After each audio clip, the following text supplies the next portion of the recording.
अब ये बिना महापुरुषों के बिना पहुंचे हुए नहीं हो सकेगा। और तो जो यहाँ से आज तक पहुंचेगा और आज से यहाँ आएगा वही ये कृपा करेगा, बगैर दया के नहीं मिल सकता। बोलो। आगे ताके पुरुष वो कहते हैं कि उसके आगे कितना दूर चलने पर कहते हैं वो पुरुष है ना, उन्हीं की ओर से अलग पुरुष, उन्हीं की ओर से अलग पुरुष, उन्हीं की ओर से सत्पुरुष स्थापित हुए। और ये नीचे गया उस सत्पुरुष को मौज मर्जी से ही विस्तार हुआ। अब यह है कि वो तो उसको कह भी नहीं सकता, वो तो अकह और कहना सुन से न्यारा अनादि पुरुष है, तो अकह वो नहीं कुछ हो सकता। वो तो सुनते जब वहां पहुंच जाएंगे तो बस कह नहीं पाती, सब चुप हो गई जितने भी है वो तो अकह। हाँ, संत बिना वायो न जाई, संतन निज घर वह ठहरा। वो तो संतों का घर है और बगैर संत के वहां कोई भी नहीं गया। ईश्वर भी नहीं जा सकते, ब्रह्म भी नहीं जा सकते, पार भी नहीं जा सकते। बाकी और ये तो जा ही नहीं सकते, बाकी और लोगों की तो छोड़ दीजिए आप। कोई संतों, वो संतों का निजस्थ घर है, वहीं से आते हैं और वहीं जाते हैं। अब यह है कि ये कलयुग ही में है, इसलिए उन्होंने कहा है कि कलयुग के समान दूसरा कोई भी जो प्रभु की प्राप्ति के लिए नहीं है। ये सबसे सुलभ युग आया क्योंकि इसमें भेद खुल गया, नाम का रास्ता जीवों को मिल गया। अब इनको चाहिए कि उनके पास जाए, लोग खोज खाज करके जो इस रास्ते से जाता आता है, जो अपने घर में पहुंच गया और वहां से आ रहा है, ऐसा मिलना चाहिए। और खोजोगे तो मिल जाएगा, ऐसा नहीं कि नहीं मिलेगा। खोज होनी चाहिए, तलाश होनी चाहिए, प्यास होनी चाहिए मालिक से मिलने की कि कहाँ छुपे हुए हो, कैसे मिलोगे। तो उसका कोई ना कोई बहाना मिल जाएगा, जरिया मिल जाएगा, सिलसिला मिल जाएगा, कोई मतलब किसी का साथ हो जाएगा, पहुंच जाओगे वहां तक। और जब तक तो सूरत सब तरह से यदि सुरतों की शंका को दूर करा लेती है, उसके पास क्या शंका, हो तो कृपा से पहुंची गई, वो तो पहुंच गई और सामने प्रश्न करके सब शंकाओं को दूर कर रही है।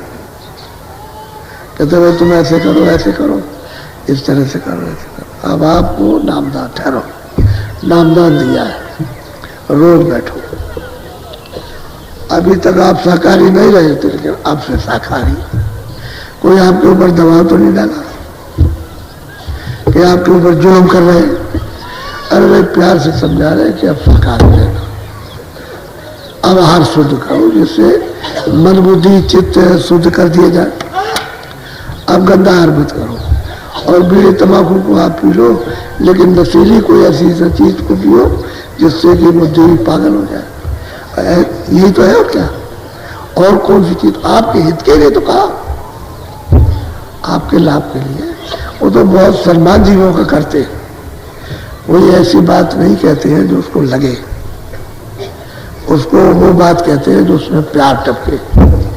तो जीवों को भी समझा, कहा सबने है, लेकिन अब जीवों की अगर उल्टी मति हो जाए और मूर्ख हो जाए, किसी की सच्ची बात को न माने, तो अपने कर्मों का ही भोग भोगते, वो किसी को कष्ट नहीं पहुंचाते, किसी को ऐसी बात कहेंगे ही नहीं, वो तो सब बात प्यार की कहते हैं और प्यार से करवाते हैं कि देखो ये काल की बस्ती है, उसने तुमको ले लिया, कर्मों के जाल में फंसा लिया, अब तुम उसका ये उल्लंघन मत करो, उसके अनुकूल चलो, जितना उल्लंघन किया उतना छोड़ दो, अब मत करना, अब जो है वो काम करो जो उसने आदेश दिया, तो उतना हम साफ कर देंगे, सफाई कर देंगे तुम्हारी, आगे नहीं करना। अब आप उनसे प्रार्थना करो कि हमारा जो हमने किया उसी को साफ कर दीजिए, हम नहीं करेंगे। तो कहो तो कम से कम, कहते भी नहीं हो, और गुमसुम रखे रहते जमा और करते रहते, फिर भी नहीं बताते। और वो कहता रहता कि भाई तुमको तकलीफ होगी, ये भोगना पड़ेगा, तुम फिर रोगे चिल्लाओगे और फिर बाद में नहीं बनेगा, इसलिए तुम कपट की भट्टी जमा मत करो। उनके आगे साफ खोल के दो कि गलती हो गई, अब नहीं करेंगे, अब दया कृपा कर दिए, बल दे दीजिए। कहो तो कब से, तो कपट मत रखोगे, जानते नहीं है, ये नहीं जानेंगे, देखेंगे नहीं है, ये भूल है। वो जब नीचे वाला जब तुमको बैठ करके सब देख रहा और लिख रहा है तो ऊपर जाएगा, नहीं देखेगा, वो भी तो देखेगा। इसलिए आगे मत करो और रोज दरवाजे पर बैठो, दोनों आंखों के सामने आकर यहाँ अंदर में, बाहर के कान आंख बंद करके मन बुद्धि को चित्त को यहाँ रोककर सूरत के साथ में फिर यहाँ बैठो, पहले बैठक बनाओ और फिर वो कहते हैं सामने देखो, ऊपर को सुनो, तो जरा सा गौर से सुनने लगे और गौर से देखने लगे। गौर का मतलब एकाग्र करना, ऐसे करके देखो, गौर से ऐसे, यदि दृष्टि को एक जगह रोको, कानों को एक जगह सुनने के लिए साधो, ठहराओ, ताकि इधर उधर कोई चीज ना सुने और उसको सुनने लगे। तो आप मतलब ये नहीं बैठते हो। ये अब इधर में 1.5 वर्ष हो गई प्योर सत्संग हो रहा, शुद्ध है, एक भी कोई बात संसारी नहीं आती किसी तरह की, कोई बात, सब सत्संग ही सत्संग सब। और ये आपको सत्संग मिलेगा नहीं। इसलिए मैं बार बार कहता हूं कि आप लोग सत्संग को सुन लीजिए, फिर इससे रह जाओगे आप वंचित। और सत्संग मुख्य है, इसको सुने रहोगे तो ये सब चीजें आपके पास रहेंगे, वक्त पे काम आ जाएगी। तो ये चूकना नहीं चाहिए। और ये जो भीड़ हो गई है, ये जैसे भंडारे जैसा रूप ले लिया, ऐसी होली में कभी भीड़ नहीं होती। ये हो गई, किस लिए हो गई? इनको ये पता चल गया कि अब सत्संग होने लगा, ये मालूम हो गया। मैंने जितना भी महाराष्ट्र में, गुजरात में, हरियाणा में अभी दौरा किया था पिछले समय में, और तमाम उत्तर प्रदेश में, तो सब जगह सत्संग ही सुना। तो चारों तरफ से खबरें आई कि वो तो सत्संग हो रहा, वो तो असली चीज हो रही है। अब उसके लिए आपको प्यास है, क्योंकि सब लोग झंझट झगड़ा से बचना चाहते हैं। अब तमाम अशांति है चारों तरफ, शांति की तरफ जाना चाहते हैं। तो कहीं मिले शांति इनको, सब जगह आग लगी हुई है। तो आप सत्संग ही आपको, क्योंकि आपके पास आपका तो कुछ है नहीं, और जितना भी तुमने बटोर बटार के रखा, ये भी सब आपका नहीं है, वो सब छीन लेगा, कहेगा रखो। और ऐसी जूतियां लगाएगा कटीली, बस मारेगा, मतलब ये कि, और कहेगा रखो। तो आप क्या करोगे? वो जम की जूतियां हैं, बेशुमार जूतियां चलाता है, ऐसी बदबूदार और कांटे की जूतियां है कि एक ही जूती प्राण निकल जाते हैं। वो मतलब है, कहते हैं धरो यहाँ, तुमने बटोर करके जो कहा था वो तो किया नहीं, और तुम ये बटोर करके रखने लगे, ये तेरा था। मैंने तुझसे कहा था कि शरीर तू शुद्ध साफ रखना और मुझे वापस दे देना, तो तूने अपना काम किया। ये सब गंदगी जमा करता है तो पिटाई करेगा आपकी। तो बताओ फिर क्या करोगे आप? आपका न शरीर है और ना आपका ये सब बटोर लो, आपका है। ये तो अज्ञान में भूल से बटोर रहे हैं। जैसे बच्चे खेल खेलते बालू में, तो मकान बना देते और बरसात आई तो गिर गया, वो बालू बह गए, तो रोते हुए फिर उठ के चले जाते हैं रोकर, इतनी देर मकान बनाया तो बिगड़ गया। तो ऐसा ही है, तो बालू की भूत है, ये सब सामान इकट्ठा करते और सर से खत्म हो गया। अब वो सबको रुलाएगी। आपने नहीं सुना कि चंडी कहा था कि चंडी एक देवता है, वो चला है, बाहर घूम रहा सब मुल्कों में। अब देखिए अब उसका खेल, तब आपको पता चलेगा, एक एक बात तुम्हारे सामने आएगी।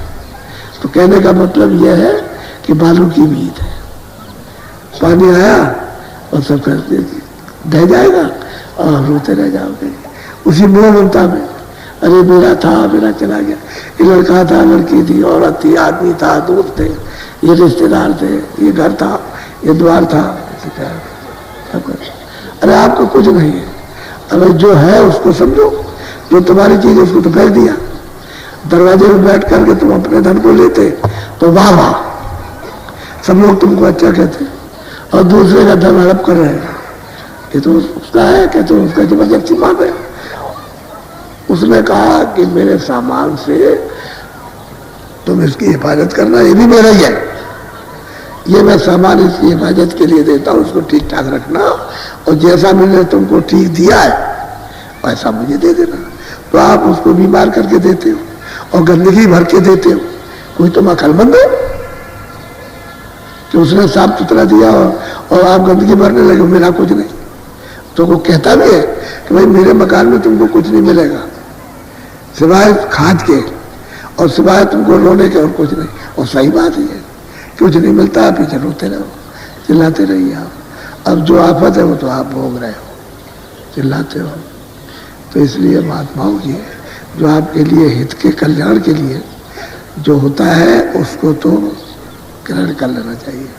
पीने की कोशिश करो कि हम पी लें, दया तो हो रही है, दया में कोई कमी नहीं है। तो ये आज का सत्संग, आज है 5वां दिन है और कल 6वां और परसों 7वां, 10 तारीख से 16 तारीख तक का कार्यक्रम है। तो आप लोग कुछ जरूरी है, कोई 5 दिन हो गए, कोई 4 दिन हो गए, और कल जाएंगे तो किसी को 6 दिन हो जाएगा।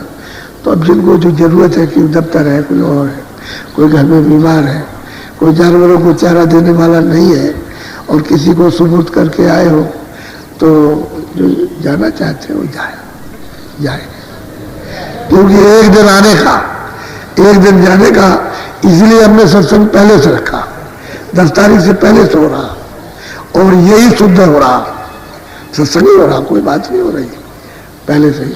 हमने पहले से जो आ जाएगा उनको भी मिलता है, जब मिला, और जो बीच में आए उनको भी, लेकिन उनका पूरा हो जाएगा।